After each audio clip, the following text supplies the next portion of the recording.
Hello viewers, আসসালামু আলাইকুম।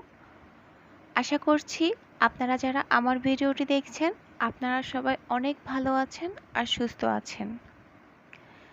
আজকে আমি আপনাদের সাথে শেয়ার করব সম্পূর্ণ গ্রামের এক রেসিপি, পান্তা ভাত আর কালাভুনা। কালাভুনা চট্টগ্রামের একটা ঐতিহ্যবাহী খাবার। আর কালাভুনা মানে যে শক্ত শক্ত গরুর মাংস তা নয়। কালাভুনা মানে কালো নরম গরুর মাংস। আজকে আমি আপনাদের খুব সহজ উপায়ে কালাভুনা তৈরি করে দেখাবো। এখানে আমি রান্না করা গরুর মাংস দিয়ে কালাভুনা করব। আর রান্না করা গরুর মাংসের ভিডিও লিংক আমি আমার ডেসক্রিপশন বক্সে দিয়ে দিয়েছি।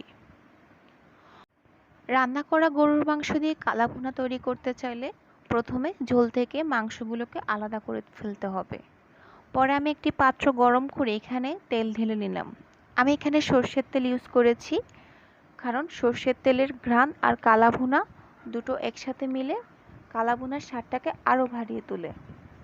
তেল গরম হয়ে আসার পর আমি এখানে দিয়ে দিলাম দুটো এলাচ, দেখতেই পাচ্ছেন আপনারা। এবার আমি এখানে আমার আলাদা করা গরুর মাংসগুলোকে একে একে ঢেলে দিব।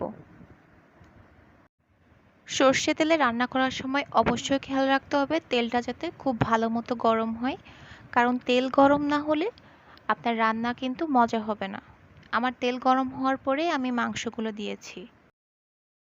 মাঝারি আছে আমি মাংসগুলোকে 5 মিনিট রান্না করব। এর ফাঁকে আমি পেঁয়াজ কুচি করে নিচ্ছি। আমার মাংস প্রায় হয়ে এলে আমি উপরে পেঁয়াজ কুচিগুলো দিব। আর পেঁয়াজের সাথে দিতে হবে কাঁচামরিচ। আজকে অনেক গরম, ভ্যাপসা গরম, এজন্য আমি ভেবেছি আজকে পান্তা ভাতের সাথে কালাভুনাই হবে দুপুরের জম্পেশ খাবার। মাংসগুলো হওয়ার জন্য আমাকে অপেক্ষা করতে হবে 5 মিনিট। এর ফাঁকে আমি আপনাদেরকে আমার আজকের আকাশের অবস্থাটা দেখাচ্ছি। এমন ভ্যাপসা গরমে পান্তা ভাত ছাড়া আর বিকল্প খাবার কী বা হতে পারে। তাছাড়া পান্তা ভাত হলো এনার্জি গিভিং ফুড। এখানে কিছু উপকারী ব্যাকটেরিয়া থাকে যা শরীরের জন্য ভালো। এরই ফাঁকে আমার মাংসগুলো প্রায় হয়ে এসেছে। আমি এগুলোকে আরেকটু নেড়ে নিচ্ছি। এবার আমার কেটে রাখা যে পেঁয়াজগুলো ছিল ওই পেঁয়াজগুলো আমি উপরে ছিটিয়ে দিচ্ছি। তারপর দিয়ে নিচ্ছি 7 থেকে 8টি গোটা কাঁচামরিচ। দেখতেই পাচ্ছেন আমার কালাভুনার এখন কালার কেমন। আপনারা চাইলে কালাভুনার কালারটা আপনাদের পছন্দ মতো করতে পারেন। অনেকে খুব বেশি কালো করে ফেলে, আবার অনেকে একটু অল্প কালো পছন্দ করে। আমারও অল্প কালো অনেক পছন্দ। খুব বেশি কালো কালার আমার খুব একটা পছন্দ না। আমার মোটামুটি এই কালারটাই ভালো লাগে।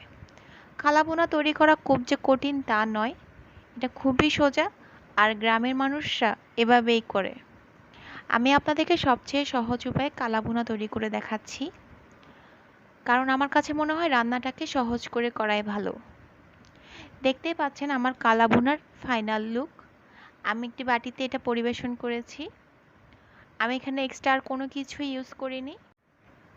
আমার কালাভুনা রেডি হয়ে গিয়েছে।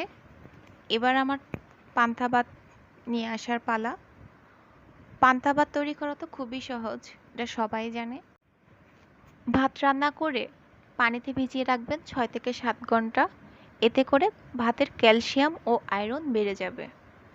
তারপর পানি থেকে উঠিয়ে পানি দিয়ে পরিবেশন করবেন।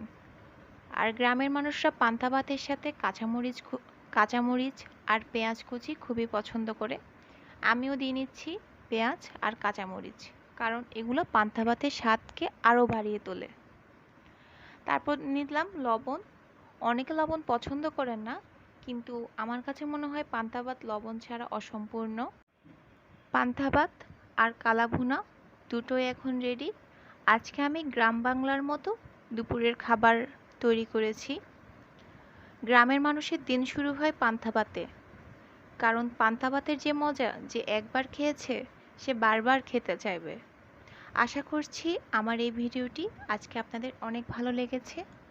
আপনারা অবশ্যই জানাবেন কমেন্ট বক্সে কেমন লেগেছে। আর আমার চ্যানেলটি ভালো লাগলে অবশ্যই সাবস্ক্রাইব করবেন। দেখা হবে অন্য কোনো দিন। আল্লাহ হাফেজ।